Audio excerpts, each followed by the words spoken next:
ఎడారిలో సెలయేర్లు. మార్చి 25వ తేదీ కొరకు వ్రాయబడిన ఈ భాగాన్ని మీకు చదివి వినిపిస్తున్నది సహోదరుడు పాల్ సుందరం. విశ్వాసము లేకుండా దేవునికి ఇష్టుడయ్యుండుట అసాధ్యము. దేవుని యొద్దకు వచ్చువాడు ఆయన యున్నాడనియు తన్ను వెదుకు వారికి ఫలము దయచేయువాడనియు నమ్మవలెను గదా. హెబ్రీలకు వ్రాసిన లేఖ 11వ అధ్యాయము 6వ వచనము. ఆశలు అడుగంటిన సమయాల్లో విశ్వాసం, నిస్పృహ ఆవరించిన రోజులు ఎన్నో బైబిల్లో ఉదాహరింపబడినాయి. చాలా మటుకు బైబిల్లోని వర్ణనలు ఇవే, దానిలోని కీర్తనలలో భావం ఇదే. ప్రమాదాలు ఇలాంటి రోజుల గురించే.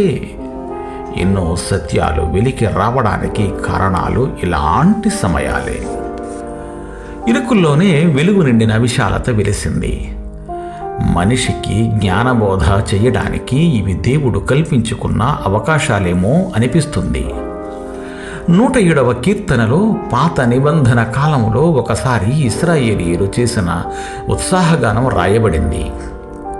ఆపదలో చిక్కుకుని వాళ్ళు సొమ్మిసిల్లినప్పుడు దేవుడు తమ మహిమను చూపడానికి మార్గం సరళమయ్యేది. ఎక్కడ చూసినా ఇవే కథలు. ప్రజలు నిస్సహాయులై దిక్కుతోచక ఉన్న సమయంలో దేవుని శక్తి తన పనిని మొదలుపెట్టింది. జవసత్వాలుడిగిపోయిన మృతతుల్యులైన ముసలి జంటకి ఎలాంటి వాగ్దానమో చూడండి.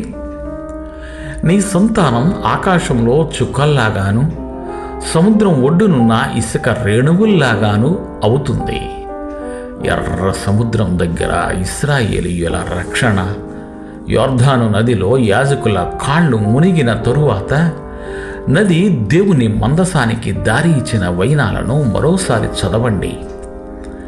కష్టాలలో కృంగిపోయి ఏం చెయ్యాలో తెలియని స్థితిలో ఆసా, యెహోషాపాతు, హిజ్కియాలు చేసిన ప్రార్థనలను మరోసారి ధ్యానించండి.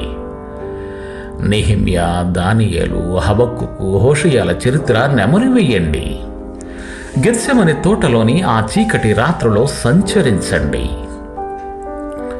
అరిమతయి యోసేపుకు చెందిన తోటలోని ఆ సమాధి చెంత కాసేపు నిలుచోండి. ఆదిమ సంఘాల్లోని ఉజ్జీవాన్ని తరచి చూడండి. వాళ్ళ కష్ట కాలాల గురించి అపోస్తలుల్ని అడగండి. నిరాశతో చతికిలబడడం కంటే తెగింపు, గుండె నిబ్బరం ఉత్తమం. విశ్వాసం మన నిస్పృహలో ఒక భాగం ఎప్పటికీ కాదు. నిరాశలో మనల్ని ఆదరించిన సమస్యలను పరిష్కరించడమే దాని పని. బబులోనికి చెరపట్టబడిన 3 యోధా కుర్రవాళ్ళు ఇలాంటి తెగింపు, విశ్వాసానికి తగిన ఉదాహరణలుగా కనిపిస్తున్నారు. అది ఎటూ తోచని పరిస్థితి అయినా వాళ్ళు నిబ్బరంగా రాజుకి జవాబిచ్చారు.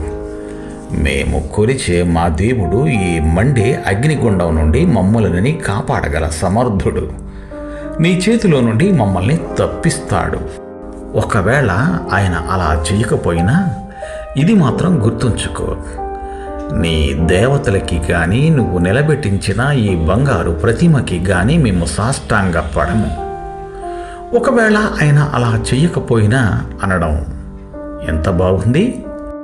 ఈ భాగం నాకు ఎంతో నచ్చింది. గెత్సెమని గురించి కాస్త ధ్యానిద్దాము. అయినను నీ చిత్తమే సిద్ధించునుగాక అన్న ప్రార్థనను గుర్తు తెచ్చుకోండి.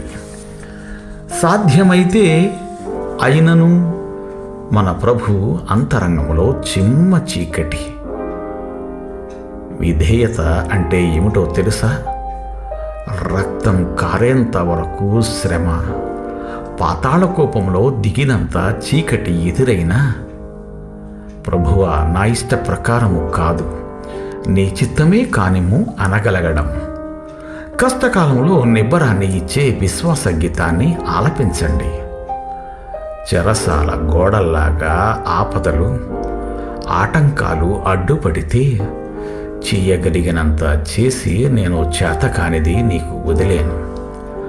అవరోధం పెరిగి అవకాశం తరిగి ఆవేదన వలలో నేనల్లాడుతుంటే అసహాయతతో ఓ చిన్ని ఆశాదీపం అనుగ్రహింప వస్తావని చూస్తోంది నీ కోసం.